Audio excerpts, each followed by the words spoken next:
te sentais musicien de jazz bien avant que ça devienne ton métier en quoi. Oui, oui, j'étais déjà musicien. De toute façon, on est d'abord ou pas musicien, hein. On ne devient Mhm. pas musicien parce qu'on prend des cours de musique ou ça, hein. Moi, je suis déjà musicien parce que c'est avant même l'instrument. J'étais déjà en place en moi. Et bon, alors après, évidemment, il faut trouver le corps dans lequel ça va s'exprimer. Ça aurait pu être, je sais pas moi, de la peinture aussi. Et d'ailleurs, la peinture, c'est quelque chose Oui, c'est un média que tu utilises aussi, parce que tu t'exprimes aussi en faisant ces toiles voilà. qui sont là dans le bec Ouais, de jazz tout autour de nous. voilà. Alors, tout ça pour dire que c'est pas le. Pour toi, ça participe de la même énergie. Voilà, c'est pas très, voilà, c'est la même énergie et c'est la même fin, quoi. Mhm. C'est la même violence, quoi. Je pense que la technique, elle doit rester sauvage. La technique, quand elle devient civilisée et qu'elle civilise l'expression, elle ment. Il faut que la technique reste sauvage. Il faut que le sauvage utilise la technique.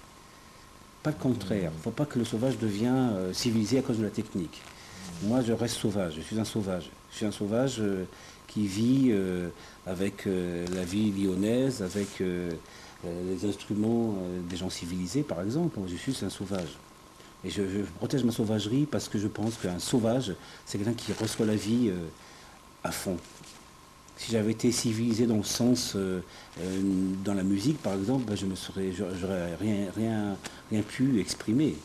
J'aurais joué que l'établi, que ce qui a été établi, tout ce qu'il faut dire, c'est en place, la tradition, etc. Et j'aurais été quoi, un instrument de seconde main, quoi. Et ça, c'est pas moi, quoi. Est-ce que c'est pour ça aussi que tu vis dans le quartier le plus sauvage de Lyon? Sur les pentes, on sait que c'est l'endroit où il y a le plus de squats, où il y a des gens les plus différents qui se croisent comme ça à tout moment. De toute façon, dans les autres quartiers, j'aurais du mal à me faire accepter, ne serait-ce pas voir un local. Ouais. Donc, je me retrouve avec les sauvages.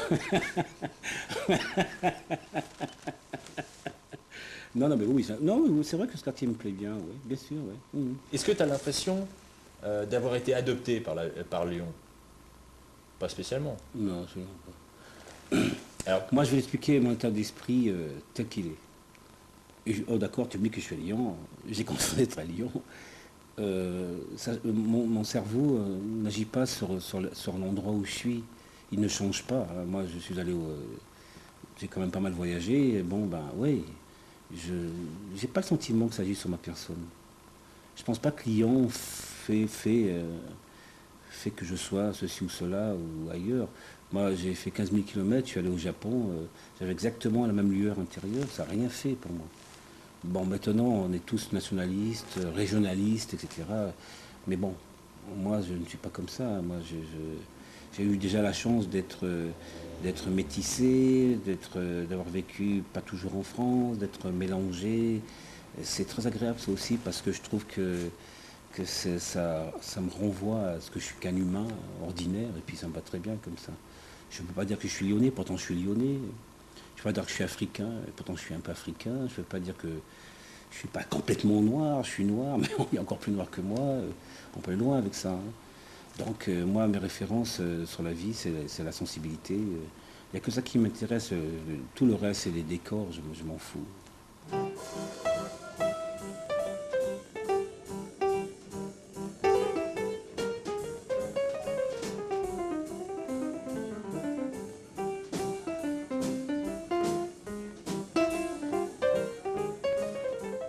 alors, quel est le style?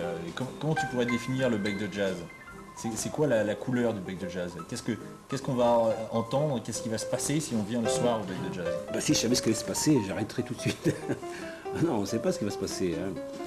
C'est un endroit qui ouvre très tard, qui ouvre à partir de 11h, minuit, un truc comme ça. Ouais, si j'ouvre. Si tu ouvres. Oui, parce que bon, c'est aussi. Ça dépend de quoi? Ça dépend de l'humeur du moment? Ouais, voilà, ça dépend de l'humeur.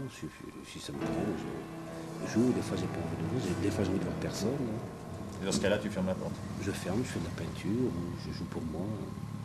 C'est un lieu de rencontre, de contact. Et pour faire un contact, il faut au moins deux personnes. Donc, en l'occurrence, moi, puisqu'ils viennent chez moi.